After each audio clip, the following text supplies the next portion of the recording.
ওলে বাবালে, একে তো নতুন দেখছি, কে ইনি? কত মিষ্টি! আমি তো মিষ্টি খেতে খুবই ভালোবাসি, মনে হচ্ছে দোকানটা আজকে তুলে নিয়ে যাব। যাই হোক, খুব তাড়াহুড়ো করে বাড়ি থেকে বেরিয়ে পড়লাম বিশেষ এক দরকারে। কিন্তু কি দরকার বলো তো? আরে বাবা, চলো ভিডিওটা দেখতে থাকো, বলছি। এই যে চলে এলাম মোবাইলের দোকানে, আমার একটু মোবাইলটা প্রবলেম করছিল, তাই একটু দেখাতে নিয়ে এলাম। এখানে এসে মোবাইলটা আমার ঠিক হয়ে গেল। এরপরে কোথায় যাচ্ছি? এই যে পার্লারে এসেছি, অনেক দিন এখানে আসা হয়নি।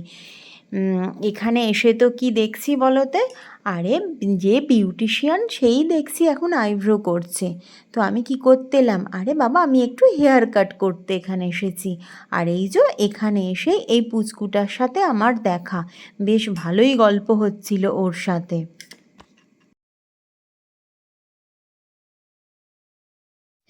চলো এবার পার্লার থেকে বেরিয়ে পড়ি। পার্লার থেকে বেরিয়ে মিষ্টির দোকানে চলে এলাম। আমাকে আমার ছেলে আর শাশুড়ি মা দুজনে মিলে বলেছে যদি মিষ্টির দোকানে ছানার কেক দেখতে পাও অবশ্যই নিয়ে আসবে। তো আমি কিন্তু এখানে ছানার কেক দেখতে পেয়েছি, আর বাড়িতে সবাই খেতে খুব ভালোবাসে। এই যে এখান থেকে আমি নিয়ে নিলাম। দেখো এখন বৃষ্টি শুরু হলো, তো পুকুরের জলটা কি সুন্দর লাগছে। তো যাই হোক, আমি তো বাড়িতে চলেই এলাম। আজকের রিলটা এই পর্যন্ত। তোমরা সবাই খুব ভালো থেকো।